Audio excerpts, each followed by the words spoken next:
Afrofish OG.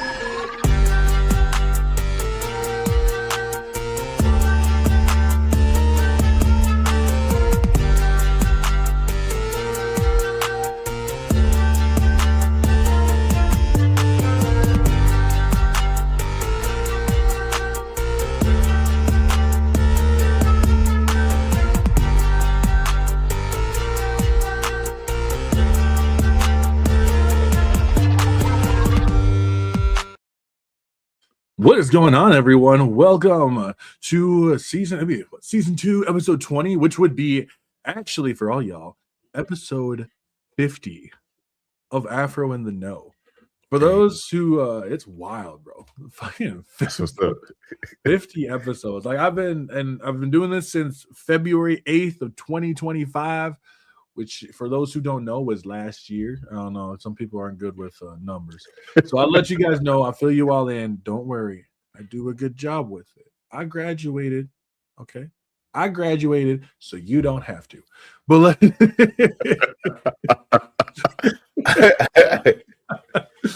but today I got the Husky Hokage in the building. What is good? How's it going? What's going on, Afro, man? Finally, I made it. I'm on Afro. Let's go. Let's go. You finally got you up on here. And I'm glad too. I'm glad because I feel like it's always like, the time's not working or something like that. So you just keep on moving. But I'm glad you're able to get up here and come and join because dude, I love watching your shit and stuff like that too. Same, man. Same. Believe me, I'm not gonna crash out. Like so, I'm not gonna crash out like last time. So, but for those who don't know who you are, I'll let you got the floor. Yeah. I'm the Husky Hokage, man. I am a gaming content creator, a variety streamer, writer, podcast host as well. I love all things nerdy and blurty. And you can find me, a lot of times on TikTok. I would want to, especially my new mutuals here, Afro. I'm in his live from time to time, man. But yeah, that's about it, man. No, and I'll say, it's always I love having you in there whenever it comes to the lives. They're always something. They're always interesting. I wanted to do one earlier today before I started this, but like partway through, I had some personal stuff to take care of, but I just couldn't. I was like, man, I cannot think of a prompt. I hate thinking of prompts. Yeah. I do. I hate thinking of prompts. I've been doing this shit for damn near 2 years. I was gonna say you've been doing it for a long time. Yeah. Imagine you trying to put them prompts up there and always having something. Yeah. Oh, dude, it gets annoying after a while. I know I want to do one about marathon, but I'm not gonna lie. Have you played? I have, and I'm just I'm okay with it, but I realize the marathon, as much as I think it is a cool game, extraction shooters are not my thing. Yeah, I can understand that. Yeah, I don't know what it is. I don't know. It's just how the game plays. I've been playing marathon. I try to get myself into it. The same with Arc Raiders. I don't think Arc Raiders is bad. I don't think it's a bad game. But it's just not a game that I find myself enjoying when I play it. But yeah, that's just me. I don't know about you. Like, I want to know what. Yeah. So I've actually haven't dove into marathon. I did like the little training, the tutorial, but that's really it. I haven't actually played a match, so I'm probably going to do that today sometime. But as far as like Arc, I was really enjoying Arc. I still do. I got pissed off yesterday. Like I've noticed myself. I'm starting to get pissed off more and more when I'm like literally when I get shot in the back. Usually I'll laugh it off. Or I'm like, all right, bro, you got me. Okay, whatever. But these last few times, and I've lost all my stuff. Like, you know what? So I can't. Like, I can't get myself to feel like I can enjoy it. Yeah, and that's the part that really bothers me the most. Yeah. Absolutely, and that's why I was like, because me and my friend, my homeboy was playing yesterday, and literally, we were just doing runs. I'm just helping him get some loot, helping him do stuff, and I'm doing runs and stuff. And literally, we went in a room, and all of a sudden, I'm searching. Then I'm like, bruh, I wasn't even bothering you. Like, it ain't even that serious, dude. Like, and after he was like, he had to get off. I was like, I'm glad you got off. Because I was done after that. I was like, yeah, we had did like 3 or 4 runs with no issues. And then all of a sudden, you want to show up and just shoot for no like just shooters. I'm like, bro, we ain't even doing nothing. Like, No, and that's my thing is like I get the sentiment of like having, you know, the chance, kind of like Arc Raiders, where it's like there's a chance of people coming up, shooting you in the back, all that other kind of stuff. And I think overall, I'm not a fan of that. I just don't care enough about it.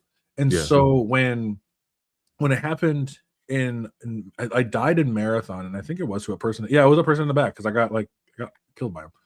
Yeah. And I was just like, I was just kind of like, whatever. I'm not a big fan of it myself personally. So I was like, and this game is kind of just a little too slow paced for me. But overall, mechanics wise, I think it's good. I think mechanics wise is good. I think the art style is really unique. I really like that a lot. The guns are pretty cool. Like they definitely put a lot of care and creativity into it. So I'm not going to say that they didn't. I think that's actually really awesome. Yeah. I just could not get down with some of the mechanics of it, and so eventually I got to where I was like, you know what, it's fine, and I went back to playing Tekken, where I lost 3 matches in a row. So, but I'm playing June right now, so that's why I'm playing June. Okay. I love playing June. Like I was playing Brian, and I love playing Brian, but I've been playing June. I love playing June, and like I know she's not a great character right now. For a lot of people, I don't think she's really that good. But I have a lot of fun playing against her. It's just a lot of my matches are actually really close. I'm getting a lot better, and I think that's what I love about those kind of fighting games is like watching yourself get better. You know, that's the thing. Yeah, and I haven't played a fighting game in a long time. Like, well, serious. Like I do with my kids. My middle son, he likes fighting. He loves fighting games. So we'll play Dragon Ball Fighter or something like that. And like I said, I actually love fighters. I'm not good at it. I'm not great, but I'm decent enough when it's me. Who are you picking in fighters though? Like you first round, who are you picking in fighters? If I'm going Goku Black, Bardock, and if my third would probably be, I'll probably go lately. Well, last I think I was doing is it just 2 or 3? It's 3, isn't it? 3 characters. You 3 characters. Yeah, okay, yeah. So it'll probably be maybe Hit. I like Hit. You know, I know he. Yeah. So I know Goku Black and Bardock are probably there. It'll be either Hit or Trunks. Like those are usually the ones I use when I'm playing. W game, definitely a W game. Like I use, for me, a lot of times I like Z Broly, 21 and Yamcha. I love Yamcha. Like I like Tien. I'll use Tien. Like my second team, Tien is on there. I like the Dragon, like the Z Broly as well. I just like him overall. And I'll throw in. I usually go for, I think it's Gotenks. So what? Yeah, I'll do that. I like him as well. Don't use like that's like a little backup I do, but me and him will do that. But I saw, I was telling you the other day. So Kenny Omega is like a wrestler. He's been in New Japan. He was like one of the top stars in New Japan. He's over in AEW now, but he's been doing. I saw he was doing the mocap for Alex in Street Fighter 6, and I was like, I might want to pick this up just so I can play with him, because he does Kenny Omega's finishing move and stuff like that in the games, one of his moves. So it's like, yo, I need to pick this up. just play that. I haven't played Street Fighter. I'm terrible at Street Fighter. Terrible at Street Fighter. And so like I think overall it is a lot of fun. I think Street Fighter is a lot of fun. And that's why I switched over to Tekken, because Tekken just feels more anime. Yeah. A little more anime, like you know, when you're getting the hit and you're just boom, boom, boom, boom, boom, like just getting this ping down the field there. But like Street Fighter is one of those where I think Street Fighter is one of the most, like, for a fighting game, it's one of the most like beautiful games. I think ever since they switched it, I think it was in 4 when they went to like the more like watercolor. Yeah. I think that to me boosted Street Fighter's popularity for me personally, because I think it's just really pretty to watch. Also the fact of just watching people dominate in Street Fighter. I have a friend of mine who plays Zangief a lot, and it's just I'm like, y'all love Zangief. Like there ain't no way, like it's something fun about him. But I find the game just overall really cool. Just cool to watch. Yeah. A lot of people having fun with it. And I think it's I think it's amazing. Yo, what's good, Yang? What's good? What's going on? But I agree. I'm like my Dub likes Tekken. He's him and a couple other friends. They play Tekken a lot. Like that's a thing. I am more so like I haven't played Tekken in a long time, like a long time. So I'm scared to jump back into Tekken. I know how technical it is, and I've seen like some of the stuff. I played a little bit of 2XKO. I was playing that for a little while, and actually it's okay. It's okay, but like once again, for me, it's okay. I know one of my friends who's more so into fighting. He was like, he don't really like it. He don't like the style and stuff like that. So I can understand. But I thought 2XL was fun.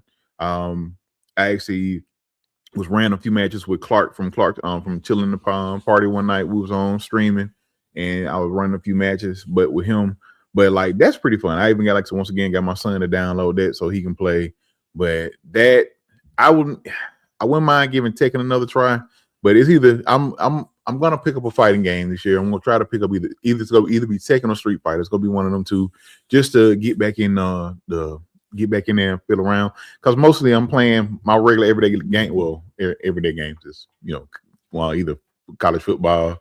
That's kind of something I play every day. Because me and my friends we're doing a dynasty. Oh yeah, cool. we're in the dynasty. We're like in a year. We started over. When we first started, we got our normal teams or whatever and went through. But I decided, I think maybe near the end of last year, I decided to make it a little bit more challenging. So what did we do? We started a brand new league. And what I did was I said, you can only pick teams rated 2 and 3-star or less. And so that made it a little bit more challenging. We did 2 or 3-star, and before you could transfer or leave from that school to go to another school, you had to do three things. You had to have a player drafted, you had to win a conference championship, and it was one other thing you had to stay there at least 2 years. Had to stay at least 2 years, win a conference championship, and you had to have a player drafted in the draft, no matter what round, in order to move on to the next school. And then the next school you go to had to be 4-star or less. Like we kept it. So like now I'm at the stage now where I'm at the 4-star school, and the same thing kind of apply. You got to have but this time you got to have a player drafted in the first round, and you got to win a conference championship in order to get. So like I say, I'm at Louisville now. And say I get offered a job at LSU. For me to transfer to LSU, I have to have one of my players drafted in the first round and then win a conference championship. I'm probably gonna win the conference championship this year. I was close to winning one last year. My homeboy won, but like 3 points. So that's neither here nor there. But I'm winning this year. So, but yeah. So we started doing that just to make it more challenging, because trying to recruit at a 2 and 3-star school it is hell. I'm telling you that. But it's fun. It makes it makes it more fun, makes it more challenging, stuff like that. So we decided, we've been doing that. So I know we're gonna probably end up doing that next year as well. This year's game as well. But I love that we decided to do that. And like I said, it makes it challenging, still keeps it fun, and you have some fun while doing it. So yeah, that makes sense. I know it's fun. I've been planning on doing a video comparing Tekken and Madden, Madden in college football, excuse me. I've been planning on doing one because I really did like 25, and I did have to get a bit used to 26. Yeah. What I was, I've been enjoying myself with college football, but when I go to Madden, I just don't get that, and I find it really interesting because they both play almost effectively the same. Their presentations, I think I find more interesting with like I love the band when it gets played. I love hearing the on Wisconsin, right? Every time I get it's annoying after you get first down after first down after first down. But like, it's fun though to hear, and like hearing the different band sounds and stuff like that. I don't mind the drafting, the recruiting process.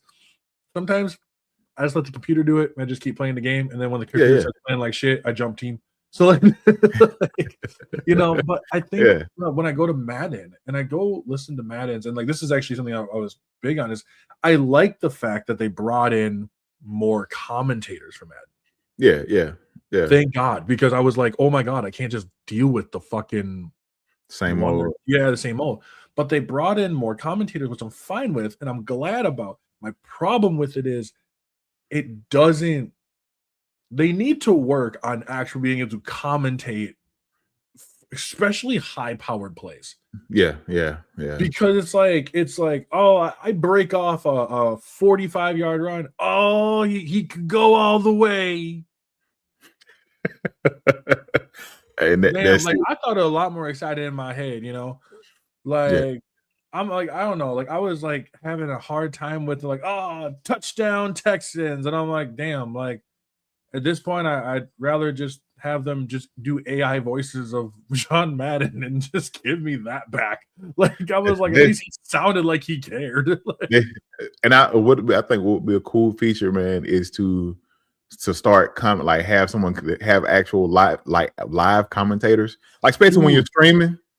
Like I would 110% find people. You know what? Fuck it, I might do that. It's like find people online who play. I do that now.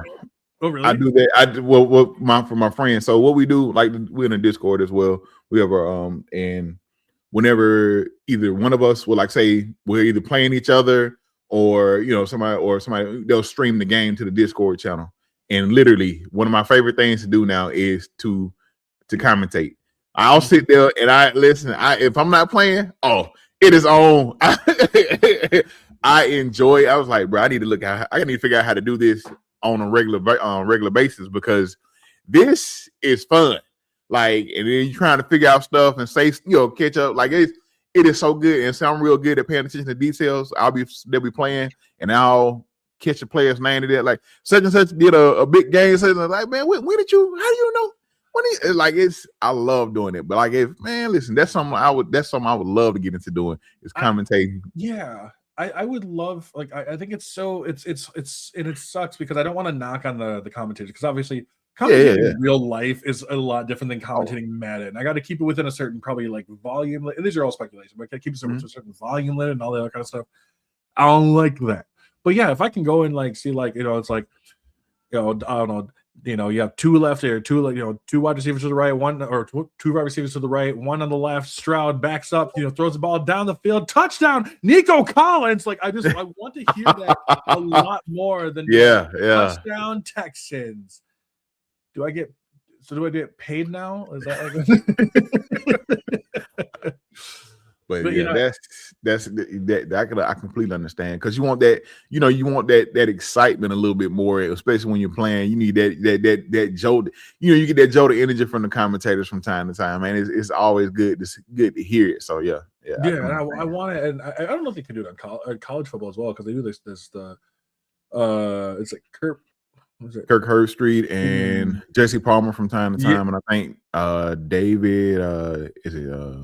David Green or something like that, or David Pollock. Yeah, and so I could use more of those as well. But I think like it's weird because I think I come in whenever I play a Madden game with like a slight, I don't want to say like arrogance, but like a slight chip on my shoulder already because I've played Madden for so long that I do have feeling like my feelings about it doesn't necessarily fade away. And I try to be as optimistic as possible about it. Be like, hey, it's a new one. I don't take them seriously. Like, honestly, it's one of my therapy games. I said in one of my videos, I put College Football 26 is one of my therapy games. I don't put it on like a high difficulty. Like, if I was playing with other people, sure. But if I'm playing it just by myself, no, I put that on like varsity, and then I just fucking throw bombs down the field. And that nothing wrong with it. That's how I look at it. That's why I was telling somebody else this because I was in an interview. Kryptonite Jermaine from he had me on his podcast, but he was we were talking about it, and I was like, if you're the so-called ball and gun gamer, listen, I don't care about you, but I don't shame anybody for playing certain games. If you want to play certain games and that's all you want to play, that's fine. So that's why I say, because I play college football, and like I said, college football is one of my go-to to kind of turn my brain off a little bit and just play and have fun. Like literally, in my games now, I'm trying to get my wide receiver the Heisman in my league. That's so hard. Literally, I am force feeding this man It's just about it. Like he's getting big play, and I moved him specifically to the slot because he is my number 2 receiver, but I moved him also in the depth chart. You can put him as a slot receiver. So whenever I have 3 or more receivers on the field, he's in the slot position, and he kills it because a lot of times he's being covered by either a corner that's not good or a linebacker or something, and he's got like 97 speed. So with a good acceleration, a drag. He's getting open, and I'm with a drag. I'm usually he can get 10 plus yards depending on what the coverage is, and then every now and again I'll put him on a go, and that he'll do and catch it on the fly. I'll just dump it, just dump it. And literally, like one game, I think what happened was the very first game of the season. Once again, I'm just playing. Well, I'm playing. I forgot who I was playing. As a matter of fact, I was playing a high ranked team, and I'm just throwing the ball, and I'm like, oh, they leaving them open. I'm gonna leave him.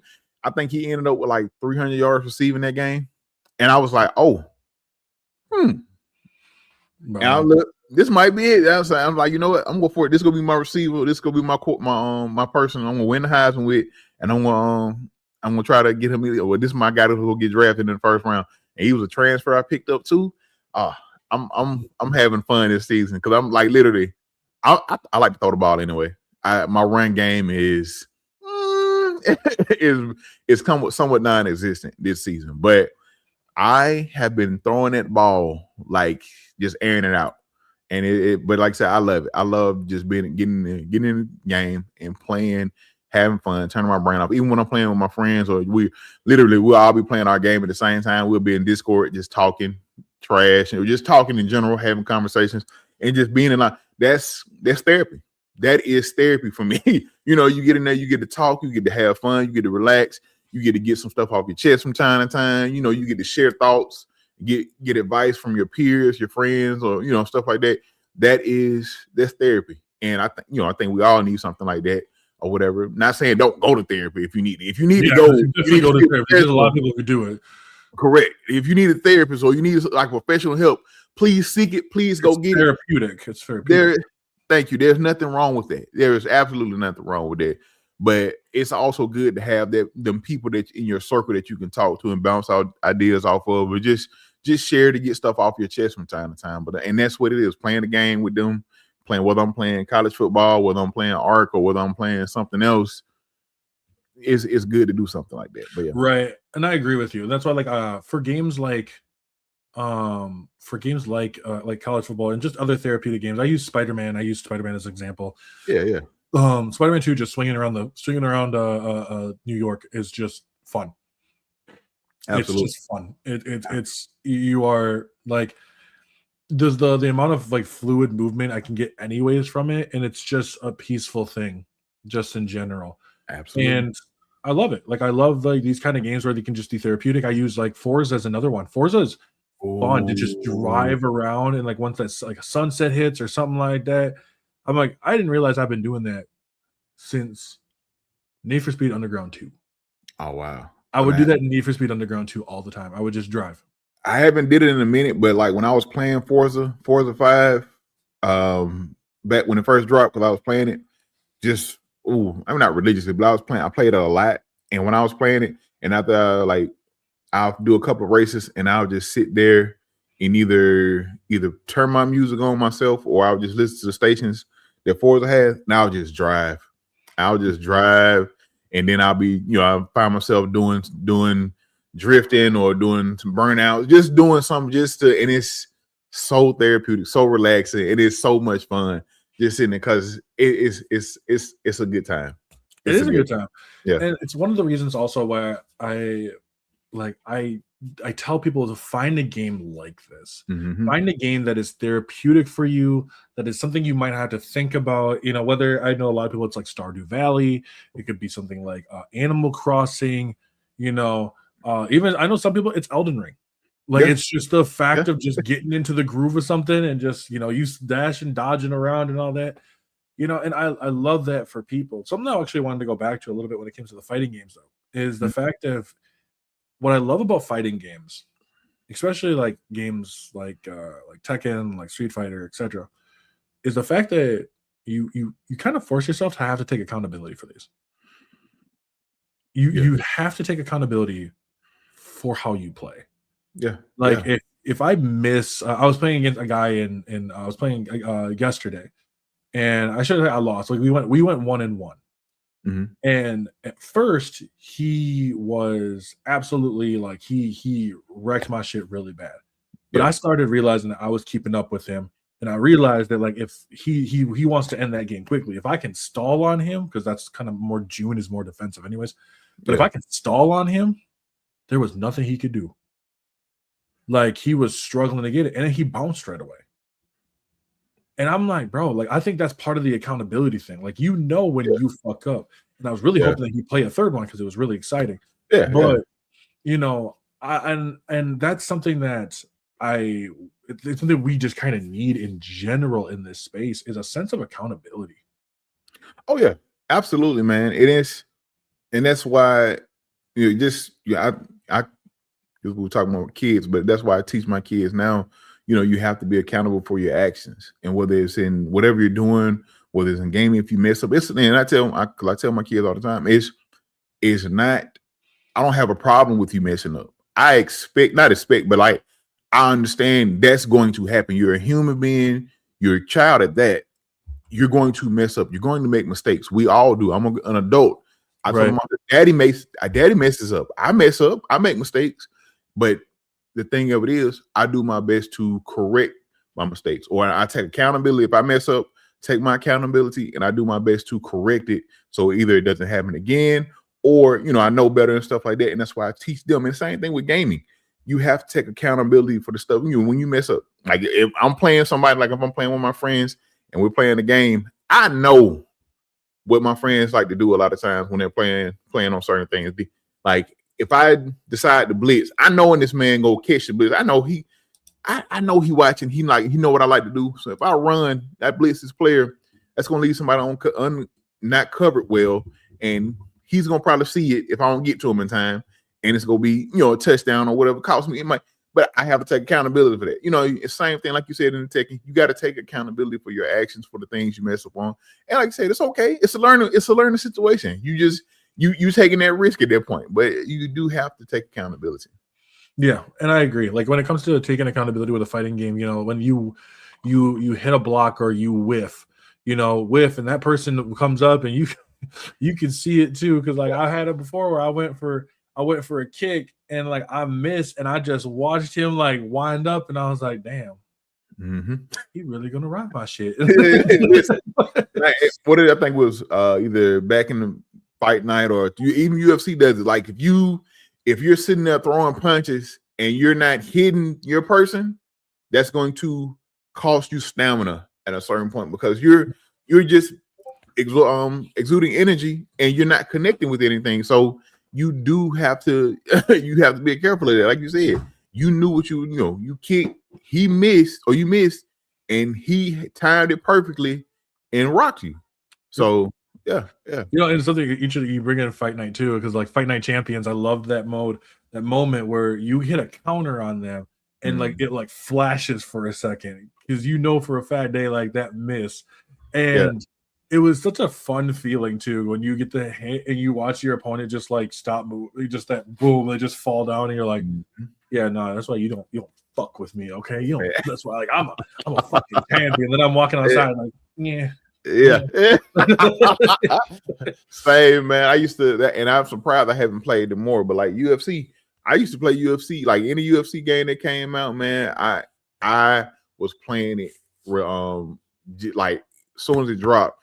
Like I used to love getting there. I create my heavyweight, and my heavyweight had a belly and everything. Like I was one of them. So listen, we go. I'm gonna throw these hands, and then I'm gonna catch you one of them kicks. And I love how it looks. So when you knock somebody out, it's like they body go there. Like I love seeing that when it comes, especially in UFC, man. So yeah, that's I love that. I need to get back into that. Though. Like I start getting low on health, and especially like I don't want to say bad players, right? But like players who aren't on the higher land will typically go for a low. If you know it, and so I've gotten good at just the you sweep parry them. And so like I'm like, okay, cool. So I would sit in the practice, and this is actually something interesting too, is when I don't do well, I wish, and I don't know if more fighting games have this because I haven't played like Street Fighter and things like that, but they have a mode where you can go back and you can go look. You can watch your replays, and then you can be like, hey, when this guy did this, make sure to duck under this for like, it's kind of trying to give you some help with it. And I think that's great because I think that's something that people could learn because you can watch a fighting game and have no clue where you went wrong. Yeah. Especially if it's evident. And so what like I like doing is the fact that they'll also let you retry it in that scenario as well. Like do the duck or do like a sweep or something like that. And then I go into the practice mode. And one thing I love doing in practice mode is that they have like the punish mechanic. Yeah. Where like you throw one, they throw it back, and they connect it with you first. It's into a counter punch. And so what I do is I set it on a counter. So it's either a high attack or it's a low attack. And so whenever I jab, and then I know that it's going to swing. So it's either going to hit me high or it's going to hit me low. And it's on a random spot. So I have to go make sure to check to see where. So I'm always preparing myself for that block. And you gotta, and just kind of, I want to say kind of like life too, but like you gotta be able to prepare yourself for this kind of shit. Because when you go and you play into any kind of bigger settings, like you're gonna get fucked up real quick. And that's the same thing with life. If you come in unprepared, you're gonna get fucked up real quick. Man, very, very much. As you can relate it to anything, life in general, games, like even with when I'm not playing games and everything, I do have a family and stuff, but my kids play sports and I'm a coach. So I got into coaching when my kids were started playing sports or whatever. And I got into coaching not because, my love, I like the fact that I can teach kids stuff like that and my kids are playing. I'm one of those, I do my best. And I don't play daddy ball. I do my best to be fair. Like if my kid is not the best at that certain position, guess what? Hey son, you go get a play, but you're not starting or you're not this. You know what I'm saying? I make sure I do my best to be fair to everybody. But like my middle son, he decided to play football this year, and I got a chance. I'm playing. I was coaching, and I'm a lineman. I've always been a lineman. So and my kid is a lineman, so I get to coach him and teach him stuff like that. And I remember when we had a scrimmage game, and I'm telling him, hey, this is his first year playing tackle footballs, and I'm telling him, I was like, hey, with you rushing, if you stop, you're gonna get knocked over. Like I'm telling him, just like you like this stuff like that, hey, if you don't do this, you're gonna get knocked. Literally, that's exactly what happened. The guy, he was on defense. The ball was hiked. He went at the guy, and the guy was blocking or whatever, and he kind of stopped. Like he pushed the guy back or whatever, but he stopped and took a step back or whatever, and the guy just pushed him over. I just ran him over, and he looked. I'm sitting literally. He's sitting maybe 10 feet away. He's standing 10 feet away from me, and he's looking at me. He look over at me the sideline and say, "I told you." I was yelling, I told you, because I literally just told you, you can't just stand there and just stop in the middle of a play. You got to keep going until the whistle is blown. And it was so funny. Like that was the very first game. Of course, he got better over the season, but it was just so funny. Like, bruh, like you said, you got to be prepared. You got to be prepared for that. Like I remember because that reminds me of when I played defensive line. I played defensive line, I played offensive line. Yeah. And I remember doing a practice and I took off running and this was like the moment where I realized I had to get really good at play recognition. Mm-hmm. And I took off running, took 2 steps forward, realized I wasn't getting blocked. And I was like, oh shit. I'm like, I got caught. That's a trap. And so I turned and I look and all I see is just full steam. I'm just like, damn it.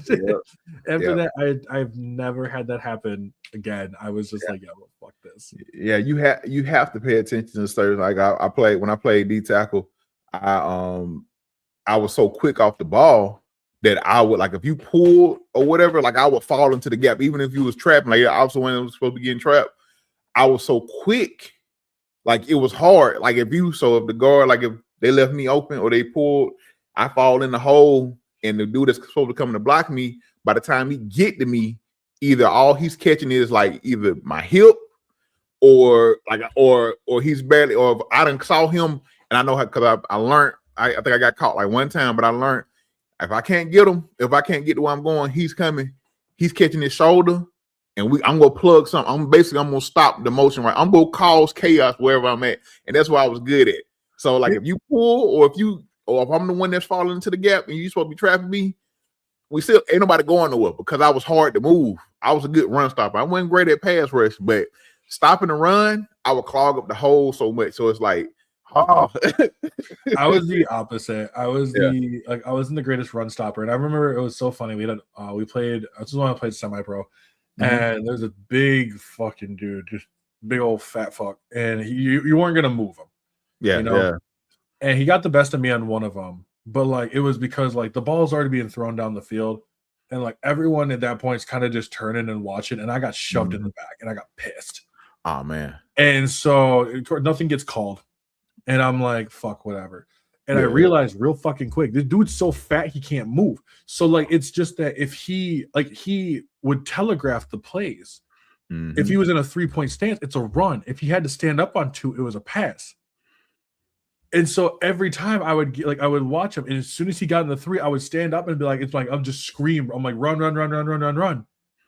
the entire time. And then we were able to stop that play because this guy did not realize that I'm actually like diagnosing his plays because he's too stupid to realize it. Yeah. And so and I'm like, damn, bro, your asthma's like fighting you. Listen, you have to add, and so I play both sides of the ball, especially playing O-line, man. O-line, like even with pass block, like I got, and my son played both sides this season. We had 6 linemen. So we had 6 bodies. Let me say this: we had 6 lineman bodies, 2.5 good linemen. Let's 2.5 good linemen. My son and another kid, like they were the best 2 linemen. We had another one. He was tall, but he was just. It's like he would be like he would be out somewhere. Like, bro, like when he played tackle, and then like my son, luckily he started recognizing stuff. Like we were on the pass block, and he as a tackle, you're supposed to get the D in, right? You know, this guy is right here. No, he blocking down, and my son, luckily my son was recognizing like he blocking down. I ain't got nobody to block. So he's stepping back in pass block, and what he started doing was picking up that man coming off the edge. So my son was able to recognize it, so he would help a little bit. But I'm watching film, and I'm sitting here watching like, why is dude open? Why is he blocking nobody? And I'm realizing our tackle is blocking down instead of getting the man that's out here. But that pissed me off. And listen, these are like 7 and 8 year olds, so you can only. You can get upset. Right, the kid's that young. It's like if this was like high school or above, I'd be like, "The fuck are you doing?" Exactly. That's a complete different. But doing it with them 7, you're teaching them game, and we try to correct it or whatever the case may be, man. But it's a good experience, man. It's fun. But yeah, I once again love football. I love the fact I'm getting to teach my sons what I used to do because I played every position on the line. I started outside and moved in. When I was in middle school, I was playing tackle. High school, I played guard and center, and on defense, I was a defensive tackle, nose guard, or whatever the case may be. And seeing my kids get to transition, doing some of the stuff I do, and getting to teach them some of the stuff I know is awesome. Also, defensive tackles and that line and all that have changed so much from the time I played to where they are now. Like I'm looking at some of these defensive linemen, 300-some pound, running 4.8s. Yeah, you saw that? Could never. I was like, I could never have. I think the closest I got a 5'1", 5'2", 5 flat. If that, that's the fastest I ever run. Like it was like 5'2", I think. Fastest was a 4.8. My fastest was a 4.8 on the dot, and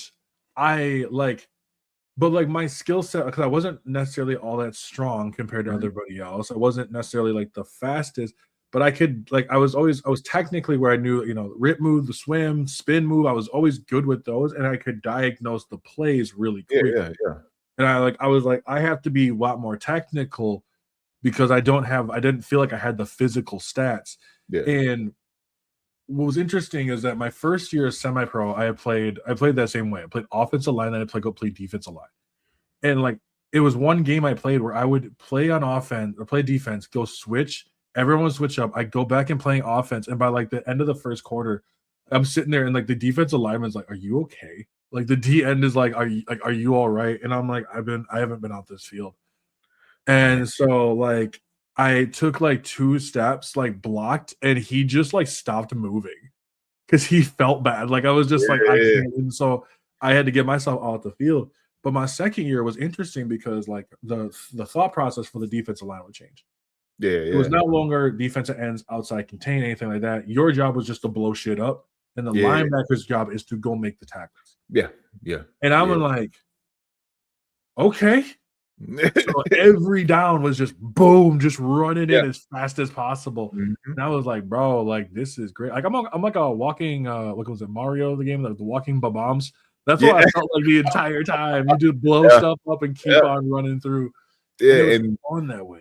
That's awesome, bro. Like as much as like by the time I love if I was still in my like 20s and stuff like that, I wanted to play like semi-pro or stuff like that. But I was like, what I got, and I like to start those, what they call them 37U leagues and stuff like that. Because I know a couple people that we've had some here in Birmingham, and I know a couple people that played in them, and they were like, "Man, you should come out." Like, bro, listen, my knees and everything else, I can't do it. But I enjoyed it. Growing up, and like I said, getting to teach it now, and I see because my kids they're not huge, but they're like, with them being the size they are, they have to be linemen. And I say, well, great, we go work on stuff. And my middle son, like with him playing this year, I see a lot of there's a lot of talent there, especially for him to have his first year. Like he was already strong. He's kind of tall to be his size. He was one of the heaviest kids on the team, but if you look at him, he don't look like it. Like he's solid. So we're gonna grow out, work with that and grow out that. And I'm teaching him, hey, because he wants to play more deep. He wants to play D-line. And I'm like, I bet. We are going to work, and he's going to be an interior lineman because his size. But like I said, if I can get him to where he learns to use his hands, he's got to get quicker. We got some stuff we got to work on. But yeah, of course. But it is so much fun, and seeing the fact that he's excited and he wants to do this, that's amazing.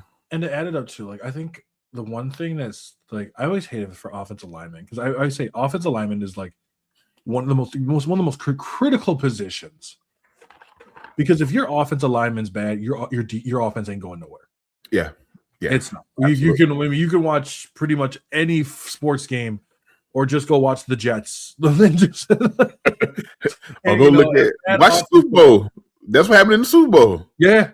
When their offensive line did not know what to do against Seattle. Yeah. And so it's crazy because offensive line is one of those that I feel like sometimes gets overshadowed because of the glitz and glam of like the catches or whatever.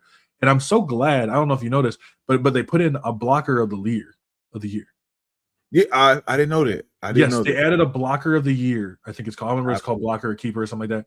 But I was like, they should have had this a long time ago because, in my opinion, there's a lot of players that, yes, they were great offensively, but they would never have been if they didn't have the offensive line that they did. Correct. Personally, I think the blocker of the year should actually just go to the team with the best offensive line, but that's just do an individual work. I completely agree with it because, granted, you may have I could be the right guard and be the best lineman in the league, but the rest of my line is shit. And so we're not winning games. We're not doing that. People recognize me as being the best, but everybody else around me is not. So it's like, as an offensive lineman, I don't want just myself to be the best. Granted, I can be the best, but my unit, the rest of us also need to be good. We need to be good at like what it was Kevin Hart used to say, you got to look good as a unit. Like we have to look good as a unit, because in order for us to have success, and not just me, we all have to do our jobs. We all like got to be you good. mentioned, Seattle this year, their offensive line was good. They Yeah. could hold, and when they're good, it allows Darnold to play good. And Mhm. it goes for pretty much any quarterback. Like if Absolutely. you only have roughly like a second or two because your guard keeps getting blown out every single time, yeah, it's gonna get scary real quick. It very much is, man. It very Like much so, is. I'm happy in those regards. Especially, I'm happy to see him win the Super Bowl. I think it's Yeah, like yeah. wild. And I know Minnesota is kicking themselves out of this world because of you had a lot of the stuff that Seattle had, you already had in place. You had the wide receivers, the run game was there a little bit. The defense wasn't terrible. The defense was solid. You just had a rebound, but y'all wanted to, and I get it. Y'all drafted JJ McCarthy and y'all wanted to see what he was gonna do. Which, yeah. And me personally, get it. You had time to develop. I would have signed Sam Darnold for at least 2 more years. I'd have let JJ sit and let him develop behind Sam. So when Sam left, then we'll have somebody, because the way Sam played last season, just that momentum, I wanted to keep it there. I would have never let that man leave. But that's just, once again, that's me. No, and that's fair. That's fair. No, I get that. Like, it was wild to think that like they let him go. And so, that's why I love watching. I love sports. I'm not gonna lie, I love sports. Yeah, absolutely.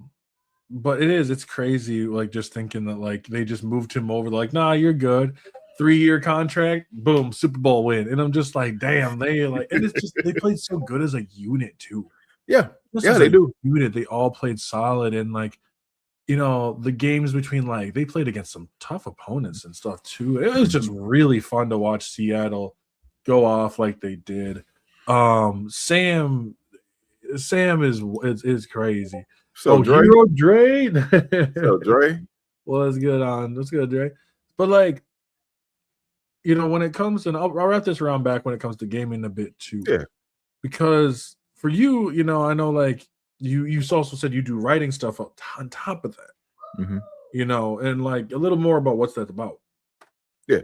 So I write for a website called gamersocialclub.ca. It's I think Canadian website, but it's a gaming site. It's a gaming site, game reviews done by gamers. We talk about from news, game reviews to other stuff like that. It's a lot. We do a lot, and it's everybody else over there does a whole lot. I write from time to time. I had to step back a lot, mostly because I've been focusing on some content and just family and stuff like that. So I pulled back some, but like I've done reviews, done news articles, stuff like that. We have guides for certain games, things like that. But it's a cool feeling being able to write and just share your thoughts on certain games, and then have someone to actually read it and look at it like, hey, this, go look for your stuff, or either see your stuff. And the fact that people can see my thoughts and see my opinions of a certain game and care about my opinions, and the fact that like I'm on being a part of them allowed me to be on Open Critic. I have like my reviews and stuff on Open Critic. Haven't done one yet, but we just got approved as a site. You just got approved to be a part of Metacritic. So now our reviews go to Metacritic as well. So it's a lot to go. It's a lot, and once again, it's cool. I've been working with it's freelance, of course. So I don't get paid directly, but I'm not looking for payment for that. I do it for fun. I do it because I like it. In fact, I get a free game every now and again. Doesn't hurt at all, from reviewing stuff. But it's cool. It's pretty cool. Like I said, the gaming site is gamersocialclub.ca. But like I said, really cool site and really good people to work with. We have people from everywhere, from America to Canada to Europe to Australia. Like it's a lot of people that make it work and make it do what it does. So yeah. Nice. That was like fun. I mean, I like Metacritic. I look up Metacritic every now and then when it comes to certain games, especially when like I like seeing the user score. Yeah. I like seeing the critic score, and sometimes you see a big divide between them. So I'm always interested into why. So like I always check it out, all that other kind of stuff. But I find it interesting because I see there's a lot of people that I talk to that they're just like, I don't ever listen to reviews, right? And I'm like, that's good. Sure. Don't listen to reviews. But then they'll be like, "But the reviews for this game sucks." Afterwards, and that so I was at a point where back when I first got back into it, kind of game I would look, for a lot of people, my source for it was IGN. I'm sorry. Oh, it was IGN. Looking at IGN, looking at other stuff. But what I learned as I was getting older, hey, IGN might not be the best place. You can look at IGN, but I also don't just take IGN. I go look at other stuff. I talk to people I know that's playing the game, things like that. Like I do all of that. I don't just go off reviews. Like I'll look at a review or two, but I also go and talk to people or asking for people who I know if they're playing the game, I'll go question them or ask them, hey, how you liking this? Then I me, especially if somebody know the games I like or know what. Hey, do you think I would like this? I'll ask stuff like that. You think there's something that I may like, what I'm saying? Especially if it's something that I haven't played before or a genre that I don't normally play, I'll ask them, especially if they know me, and we go from there. But that's how I determine with certain games. Certain games, if I see it and I want to play it, I'm gonna jump in. I don't care, what I'm saying, what the reviews are. I don't care about any of that because if I know I want to play something, like I know I'm playing Crimson Desert. That's something I want to play. I'm excited for Crimson Desert. It looks like fun. It does. So it's like no matter what the reviews are, no matter what everybody else is saying, I'm going to be playing it regardless of whatever else is going on. So yeah. And there's some games that I do. I'm like, I don't care. Someone's like, this game is blah, blah, blah. We saw this with a bunch of other games that I'm just not going to mention again today because I'm so sick of mentioning them. Yeah. But I play, actually, fuck it, I am going to mention them. But I play games that, I played Veilguard. I'm enjoying Veilguard. I still need to finish it. You start getting caught. You play one game and then you start playing another game on top of that. You start playing another, and those the backlog gets farther and farther. You don't have to tell me. I just bought yesterday. Matter of fact, yesterday I bought Black Myth Wukong and I bought Pokemon Fire Red. Yeah, just yesterday. So it's like, not to mention, I still have Octopath Traveler 1 and 2 to play on my Switch. I still got other games I need to finish. I got to finish Ghost of Yotei. I bought Death Stranding 2, Control. Like I have so many games to play. I feel that. What is your starter? So I haven't picked it yet, but and reason being is appreciate it, Scorpio, but the reason being is I'm trying to decide which one I want because you get the three legendary dogs are at the end. You get to pick. It depends on who your starter is. So I'm trying to decide if I want Suicune or Entei. And I think in order to get Suicune, you just took Raikou right out of it, just fuck them. Raikou is cool, but I'm just saying, Suicune and Entei are my some or two of my favorites. So if I want Suicune, I have to get Charmander. If I want Entei, I have to get Bulbasaur.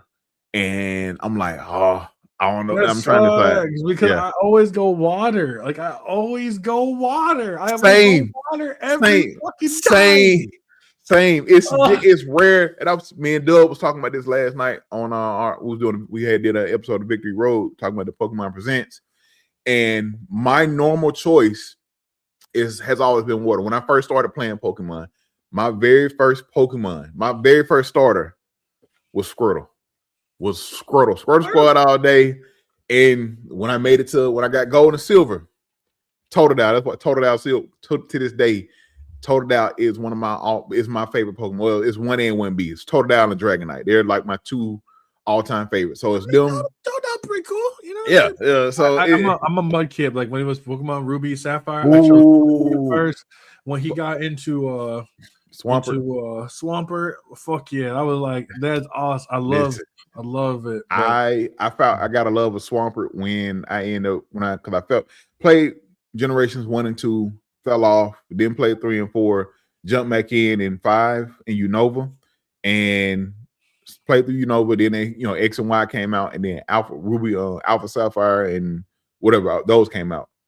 Got those because they had Mega, and I ended up getting Swampert. I chose Mudkip, and Mega Swampert wrecked shop. I love Mega, and that's my love of Mudkip came from that. I was like, yo, this guy, this is it. This is it. I'm saying. So I went, red, red, blue, yellow. And then I had, gold, silver, Gen 1, Gen 2. Got Gen 3, my favorite one. Fire red, leaf green. Then I did not play diamond and pearl. And then I didn't play black and white at the time either, but I went back to play black and white, fell in love with the game again, and then loved that one. And then I kind of waited on a bunch of them after that because I didn't have a DS. Like, it was my brother's DS. Didn't have the DS. I didn't worry about it. And then eventually I went and played I played some of Sword and Shield, but I got to go back and replay it. Like, I got to make myself go back and replay that one. Yeah. But then I went and played Scarlet and Violet, and I really enjoyed Scarlet and Violet. So now that like that Fire Red and Leaf Green come on there, and I'm just like, fuck yes. Like, this is going to be just another fun time. And I'm glad that they are coming back. I know there was some people who were kind of disappointed that they were just the ports again. But in reality, I'm actually glad that they're coming back. I think there's a lot of people now who didn't grow up during them. And so I'm glad that they have an opportunity to check these out. And that's what I love about like ports and remasters and shit like that. I love it because there's so many people who will not get a chance to play that, and I'm okay with them. I don't know if you saw the new designs for the new one, the Winds and Waves. Yeah, I did. I saw the Pokemon Winds and Waves, the new the 3 new starters, Pombun, Brout, and Quick. I can't think it's Quacko or something like that. Quacko, something like that. Quacko or something like that. But it's the iguana lizard water, and then like the Brout is like a little chicken or whatever, and then Pombun is like a Pomeranian, like which is a fire starter. I think the designs are cool, and I'm looking at them, and I'm like, I don't know if I want, because the first time you see Brout, little grass one, he has this mean scowl on his face. So I'm like, ooh, I wonder how he'll go. Then I looked at the iguana. I was like, ooh, I don't know if they're gonna give us a water dragon, but I really like the lizard. And it may be a Komodo dragon type thing. I don't know. So I'm like, I don't know if I want to choose a water starter. But Pombun is interesting, and I'm like, they can go a lot of ways with this Pokemon. So I'm like, I don't know. Yeah, because I would say I made that video yesterday about it, and I was like, you know what, I'm fine with the designs. Like, I was like, I could say that, like, do I think they're a little lackluster? Yes, I do. Like, I'm not gonna lie, the Brout, I think it was. I was like, he kind of looked like an Angry Bird knockoff. Yes, he does. He absolutely looked like an Angry Bird. Excuse me. Me and Digimon Tamer, we was when I posted about it, Digimon Tamer had posted like the meme that was going around of him in our on my post or whatever. But me and Digimon Tamer was talking about it or whatever through my little through messages or whatever. It was just funny because he posted that meme and it had the Angry Bird, and that's exactly what Brout looks like. Yeah, I was like, oh no, and I was like, I don't think they checked. But I mentioned, I was talking with Pixie, and I was mentioning that, like, because she's all excited for it. And I was like, yeah, they kind of went this more cutesier route. I mean, while I do think it's a little lackluster, and the thing that got me was a little bit of a lack in my identity for them. Yeah. Especially when I liked the like Pombun does remind me kind of like a Fuecoco, where like the lights are on but nobody's home. I can see that. I can definitely see that. And that was my starter for Scarlet. Like, Fuecoco just like he was just happy, just happy to be there. I'm like, I did, because I took Quaxley on my first run. And I'm like, this duck just got attitude. Like, I mean, like the hair ones, and I'm like, oh my god. And then I tried Sprigatito next, and I was like, oh, I like Sprigatito. Like, and then I'm at the Elite Four right now. I just beat the 8th gym. But I think when it comes to the starters, like, I am fine with them kind of being a little lackluster. I am more excited to see their finals. That's what I'm looking for. Like, especially. Oh, go. I was gonna say that's absolutely. That's why I was telling everybody. Like, look at them. They all look cool. They look cute or whatever. But what are those final evolutions gonna look like? Like, are we gonna go? Because a lot of times they'll go from looking so cutesy to looking badass. Sometimes, like you look at Sun and Moon, where we had Litten outside of the Puplio or whatever. And I ain't really the water starter, but Litten and Rowlet turned into Rowlet Gold turns into I can't think of his Incineroar. No. Or Litten turns into to Incineroar, badass rustler looking thing, and then Rowlet turns into I can't think of his final evolution.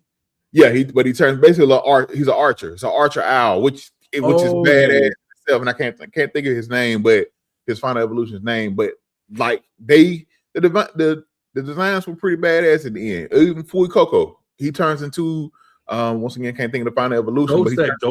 Ghost fire, and that's what I'm interested to too, because they're introducing like multiple like different kind. Like we ever would have even thought about getting a fire and ghost, or like a grass and dark. You know, I think Fui Coco is a water and flying, I believe.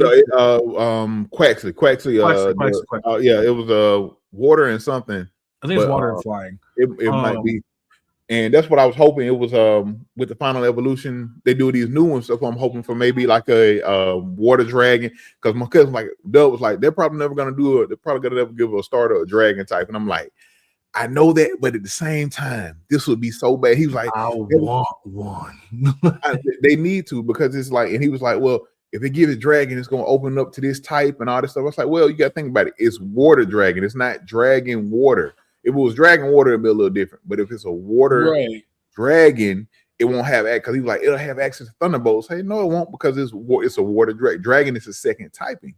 So I'm looking forward to it. I hope we finally get that water dragon, that, you know, especially on that, because it could be pretty badass if they do. I think so when I look at all three of them, also I think the water dragon could arguably the most broken. Yeah. But like I think like when I look at it, like when I look at Route, I can easily see a grass and fighting type. Yep.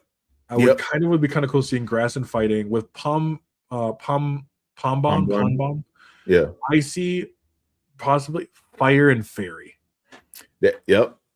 That's why I was looking at somebody else. Man, I think somebody else online. I was like, they may go fire fairy again, because I don't know what else, unless they do, you know, unless they come with some crazy like a fire steel. But I'm assuming it's gonna be fire fairy, and then like I said, I don't know. This is or I know Brout also. Somebody mentioned I saw something that could pull up where it could end up being grass steel. But grass steel would be interesting too. Yeah. Like I think the water dragon would be interesting. I don't know. I don't think they would do water. Like I don't know if they go water dragon, but I want them to do water dragon. Oh, yeah. But yeah, like I can see it becoming the lizard one becoming. I just want to know what the theme is, because it seems like everyone has a theme. I just don't like that if their theme is like mascots of different TV shows. I don't know. I'm also just excited because like the different environments look great. Correct. It was so you can. I'm assuming we're gonna have access to swim underwater, because looking at the trailer, you know, we can dive again. Yes. That looks awesome. And once again, I'm also, because I was telling Dub, like I'm excited for the starters. I'm you know, I like those, but I'm also excited to see some of the new Pokemon that we're gonna have in the game, because up until it comes out, we're gonna be probably getting every 2 to 3 months. They're probably gonna get a reveal of a new Pokemon that's gonna be in the game or whatever. But is this back to turn-based system too? I'm pretty sure it's gonna be back. It's probably gonna be back to where how it normally is, with this being a mainline game. So I'm glad with that. Yeah. Like my question, because I'm interested to see like if they do have like a bit of a story to it. I like the fact that we're kind of like, it feels like we're on an island again. The wind and waves is really interesting to go off of. I like the cities, the forest, all that stuff look really good, very similar, more detailed than what they had in Scarlet and Violet. Yeah. But I think like for me, I'm also interested in like I love the individuality of the gym leaders. Yeah. I want the challenges back. I want the challenges back. I love them. Also, they did this in Scarlet and Violet. Bring back double battles, bring back triple battles, and bring back rotation battles. Ooh, I don't know if they'll bring those back, but I know I'm hoping. Double battles, absolutely. You need double battles back, but I would love to see. I would love to see the triple battle come back as well. Everybody getting earthquaked. That would be dope. Oh man. And one thing I do love they've done over the past few couple of generations, as somebody who does competition, or I do battle. I don't do like competition where it's like the trying to go to worlds and then, but I do like online competition, online battling. I love how they made the starters viable for like online competition now, because it was one point where I keep him on mic, but it was one point where starters were not, you didn't want to use your starter in like online battling, like, you know what I'm saying? If you so like now they add certain gear, like Fuikoka was decent. Muscarada, Spriggers Hewlett's Final Evolution was pretty good because of the typing and everything you could do and her ability or whatever. So like they made starters, Cinderace pretty fucking strong. I'm not gonna lie. Correct. And back in Sword and Shield, Cinderace, his final form. Rillaboom's final. Rillaboom was really good and viable in competitive online or whatever. I think somebody had Rillaboom on their team at Worlds. So it's like, I love the fact that they're making the starters more viable so that they can be used in online competition. That's true. I think that's awesome. Like I've never really challenged. I've never really tried like online, besides just with friends. Mm-hmm. I do got a really funny Pokemon story though. So my mom, I was able to get Mew. Mm-hmm. Back in the day, she was able to get Mew, and I was going to go trade it with a friend of mine because he wanted to see it. So he went and we traded. This is what I was like, I don't know, maybe like second, third grade, and like we each, because his grandma was neighbors to ours, and we did the trade, and the trade goes through, and I'm like, trade it back, and he's like, okay, cool. So we go trade it back, and partway through he pulled the cord out. Wow. I don't think I've ever jumped someone so quick. My mom was running out. His grandma comes out and just see me just beating the shit out of this kid. Wow. I know that. I thought it was a justifiable crash out. Like I was like, it was. That was a very justifiable crash out for the simple fact, bro, you don't do that. Like, don't you move. Matter of fact, when we trade, sit it down. Put it on the ground. Don't do nothing. What you taught. Yeah, it was so funny. It was like one of those moments where we just both. It was so bad. And crazy. Now it's like we don't really talk about after high school. It's kind of how that goes. But it was just one of those moments where I was like, dude, I will always remember this. Like, oh my god, I was like, how dare you? But I find that shit. I don't know. I still find it fucking funny. Yeah, that was crazy though. Wow. You know what? I've said this before. I said this in a different video, but I always want to bring this up in a podcast. I haven't done it yet. You know what I really, really want? What's that? I want Jump Force as a Dynasty Warriors game. Ooh. I don't want no more fighting, like 3D fighting ones. I know like that we just got Bleach. I don't care. I don't want no more 3D fighting ones anymore. Unless they start going through building kind of shit, because I like environmental effects, but that's different. Yeah. I want a Dynasty Warriors anime Jump Force style game with multiple characters from all over, not just from like Shonen, like, because I want your obscure shit too in Shonen Jump. Yeah. Because I feel like it bothers me that like there's certain people like Madaka Kurakami that was in J-Stars but not get put into Jump Force because they over. It's kind of like what like DC does, where they only bring in like Superman, Batman, Wonder Woman, Captain, blah blah blah. I was gonna say Captain Marvel, but I'm like, that's not a fucking character in it. But I was like, oh, Shazam, kind of. Shazam, yeah. I was like, but like, I want them to do something like that. One, because Dynasty Warriors is fun. I don't know your take on that, but I think shit. Yeah, it is. I haven't played one in a while, but Dynasty Warriors is fun. We've seen over the years though, you've seen so many variations, even like One Piece Warriors. You got the One Piece where they do it in a Dynasty Warrior style. They tell the story in a Dynasty Warrior style. You look at Hyrule Warriors. Hyrule Warriors is the best that they did it. I don't care. They copied that style of Dynasty Warriors and put it into other games because it can be such fun and it's a good thing. So that's what I'm saying. What you're speaking of, or what you would like to make or have, I think that could be amazing. if they do it right, and like you said, include some of the obscure anime characters in there as well, that would be bomb. If they could do that. I think it would be awesome. I mean, they did that with like PlayStation. PlayStation did that where it was like it's an all-star one. I can think on the top of my head, but they did that with like a bunch of other like really obscure video games that were really just Japan only. And I think it'd be really cool to see that now with Jump Force, because you do have so many characters of all over the spectrum, especially now. Like I don't know if I don't know all of them, but like let's say you have JJK come in, you have Hell's Paradise, Sakamoto Days. You could bring in like so many obscure and because the formula for Dynasty Warriors before you could do a two-person mode, which I think would be really fun. You and it doesn't have to be a complicated story, but I'm just sitting here like I really want one of these. I love Dynasty Warriors, so like I'm always interested in what people think about it, because I don't know about you, I don't care for the 3D fighters, 3D arena fighters. I don't like them. I've played a few of them, man. Like I don't that I have Naruto. I have that one, like Shinobi, not Shinobi Strikers, but Naruto Ultimate Ninja Storm. Yeah, I have that. I mean, it's all right. It's fun. I played through it, but it was like, I don't see myself jumping in and like I know some people still play it competitive, like they do that, they go hard at that, and it's fun. But I'm like, it's okay.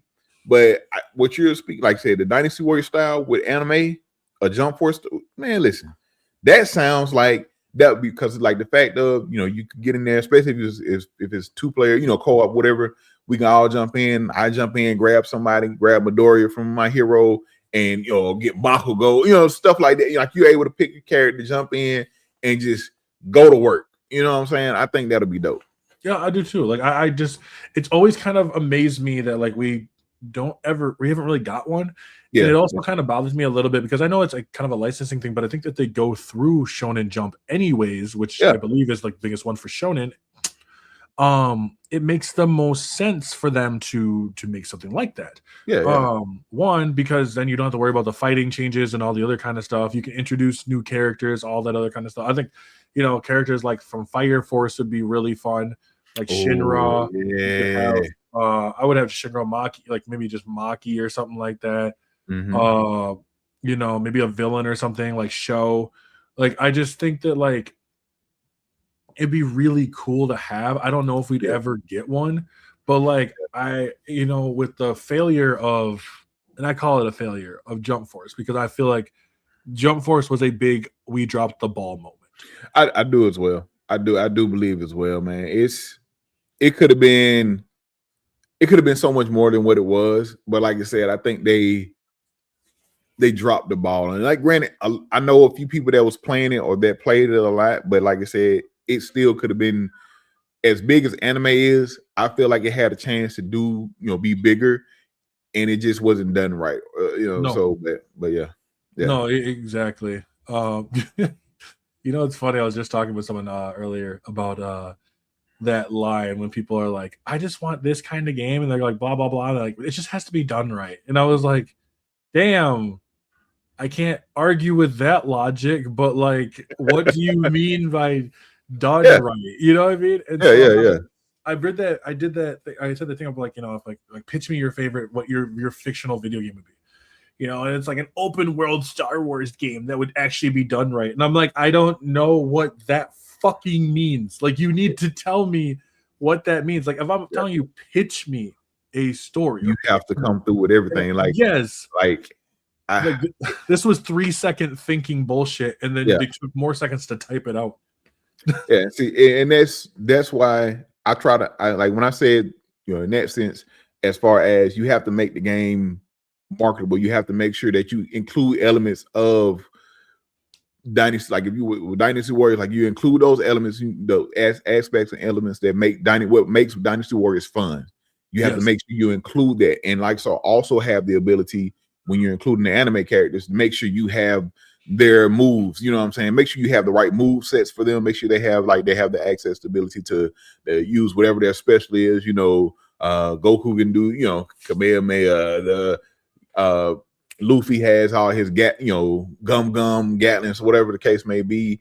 Like, you got to make sure you include all of that in there, and everything feels proper as far as when you're punching, when when you're destroying waves of enemies. Like, all that has to be included in it. The same thing like the person said they would like an open world Star Wars if it's done right. Man, listen, if I had I don't necessarily need a whole open world Star Wars, but like, give me I go with full open world Star Wars, have the ability to tell my story, whereas some similar maybe in the culture where you start off, you're not that thing is I don't need it to be set in the same era as Skywalker. You can either put me in the Old Republic, or you can push me 1,000 years in the future where we basically kind of do what we do, where there is no set, maybe there is no High Republic era. Yeah, like, there's no set Jedi, there is no set no Sith or whatever the case may be. Like, you got good and you still got the light and dark, good and evil, whatever.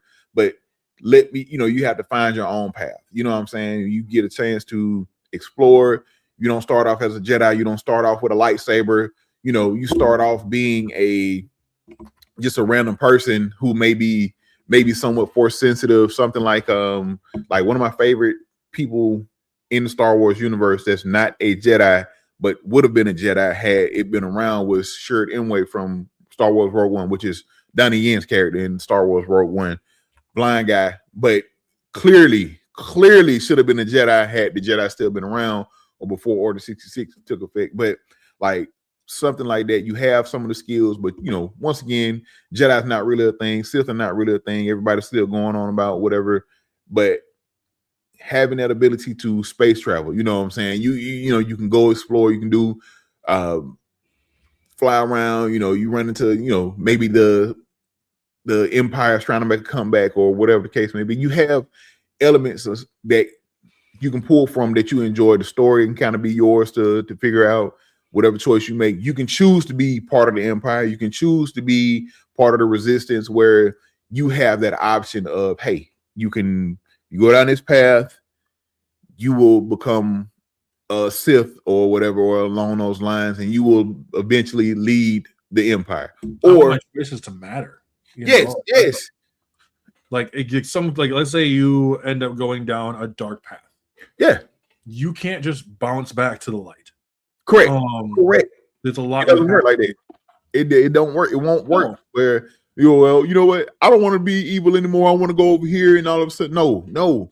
Everything you did as going down that dark path affected people. So it's like, even if you start trying to do good or try to switch to the light, you're still gonna have elements of, and it's still gonna have effects of people. So when you go through a village or you go through a town, or because of who you were, even though you defected from the Empire or you're trying to, people are gonna still recognize you as such. Like, people are gonna be scared of you because of who you were. You know what I'm saying? Like, even though you're getting hunted by stormtroopers, nobody's gonna, even you're trying to hide, people are gonna be like, no, like you would in anything. Like, he's in here, he's here. That would be interesting if you. So let's say, because the one thing I'm looking at here is there was a villain that I don't know if she's canon or not, and that is Darth Talon, right? Yeah. And so I would love to see a Darth Talon series come through. You know what I mean? I want to see Darth Talon, and I think it's also because, I don't think she's canon, but I think it'd be interesting from the version of a Twi'lek. Yeah. And so I'm like, okay, that would be dope. There's so many ways you can go with Star Wars. This is why, and I've also noticed a lot of people want just Sims. Like, what they really want is just Sims. They want to be able to fly around, just build a base or build houses. Yeah. Blah, blah. But I think with Star Wars, I want one where I have the choice of the light and dark. That's always good, always in those regards. But it doesn't have to force me to be Jedi, like force me to be a Force sensitive. And I guess maybe Knights of the Old Republic kind of did this. I don't know. Yeah. I think it was 2 that did that, where you didn't they said you could be like, I guess you could essentially be a gray Jedi or whatever the case may be, or gray, where you weren't evil, you weren't really good, or you weren't good, you weren't really evil, and you was kind of in the middle where you still had access to some of the, the Force choke or some of the evil, the Sith powers. You had some of the stuff, but you weren't really you were more of an antagonist than a protagonist or a villain or whatever. So yeah. And I think if I were to do a game that has choices, I would never bring in actually a gray Jedi. I don't think gray Jedis actually exist. Yeah, they don't. Yeah, but I was like, I don't think I'd ever would, because I feel like it kind of takes away from what makes your choices matter. Correct. Like, it's like, I want that character to be dark. Then yes, it cuts off my choices for the light. Correct. And then like, like you mentioned too, I love that fact of like when you are walking and someone's like, you see there's let's say an alert thing, right? An alert thing on there, and it's like a person is like telling, hey, there's a blah blah blah person here. This person's here, or like the way that you go and you talk to them to barter to get food or something, and how you act. Yeah. If you act, you have a chance to, let's say, you can buy it from them or you can try to take it from them. Correct. And stuff like that. That's what gives you that immersion as someone, like myself. I love RPGs, things like that, story games. And you do want to be, when you're playing those type of games, you do want to feel immersed or, in the game, in the world. So when you, like say, you spent 20, 30, 35% of the game doing evil shit or bad shit, and then all of a sudden now you want to change, it's like you said, being accountable.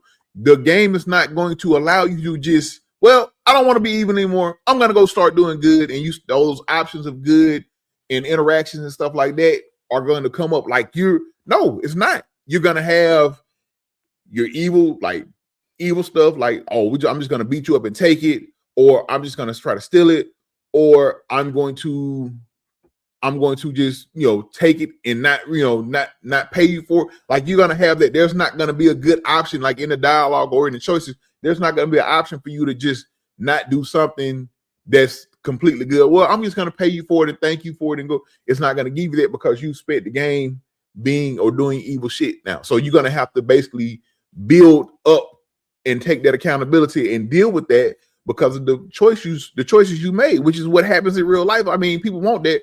And I think that would be a really, really dope thing. Like I said, having that aspect of your choice, like it really shows you your choices matter. Like you can't just flip flop between good and evil, just like you can't in real life. When you do something bad, eventually you're gonna have to pay. Go through that accountability phase, and then eventually, after so long, like we saw you started doing it. Okay, now you're starting getting options where, hey, this is a good, this is what we considered a good option or a good choice.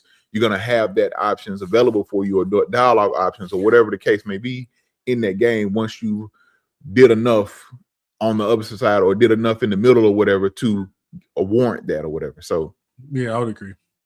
Yeah, and I think that it can work really well. I think that like Star Wars is one of those places that can just, there's so much you can do off of it. And I think that's what makes it like so much more fun.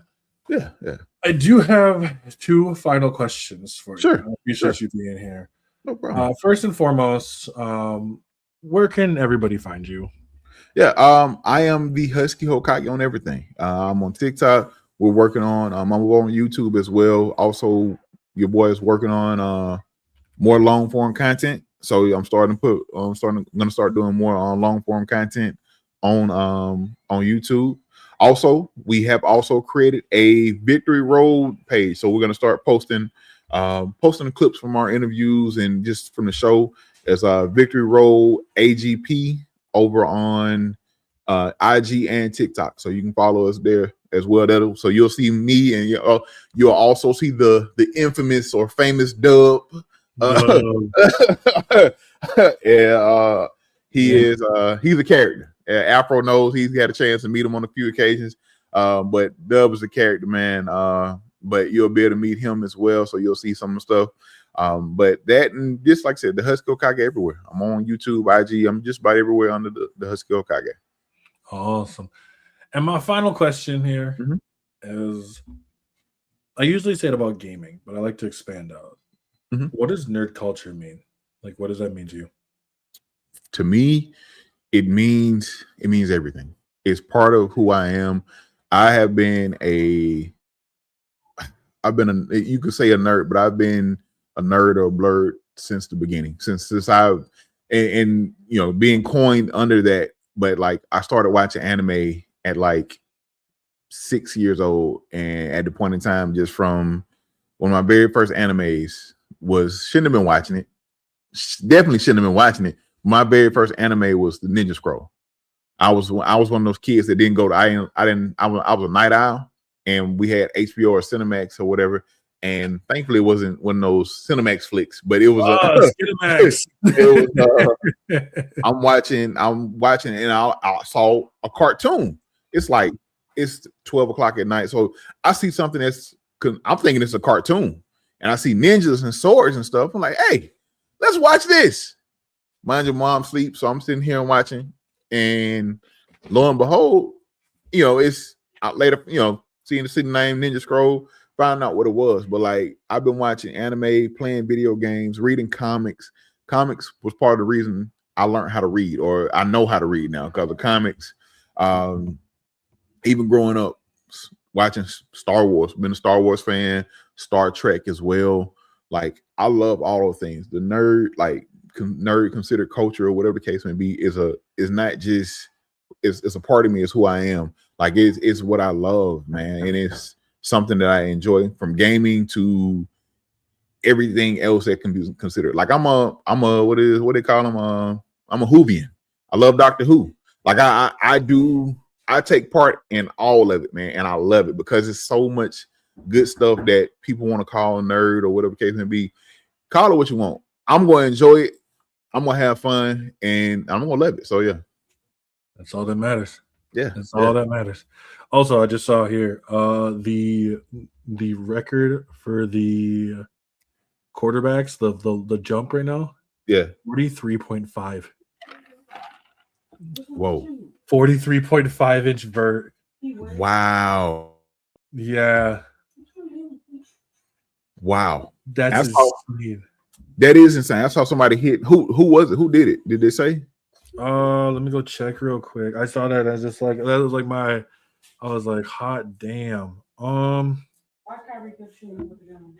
I can't find it. Let me see. Vertical jump. For the tight end, it was a 45.50. That's vertical jump. I was gonna say the Oregon tight end ran like a 4.3. Jeez. At tight end, that's the fastest time for a tight end ever. Yeah, that's scary. Yeah. It doesn't say, but that's wild. Yeah. Nope. Oh, here it is. Taylor Green, quarterback from Arkansas. Oh wow, I can see that. I can understand that guy's real athletic. I can definitely see that. Crazy, like that's wild. Yeah. But I do want to say, for everybody else here, you know where you can find me on Twitch, on YouTube, of course, because that's how you're watching this.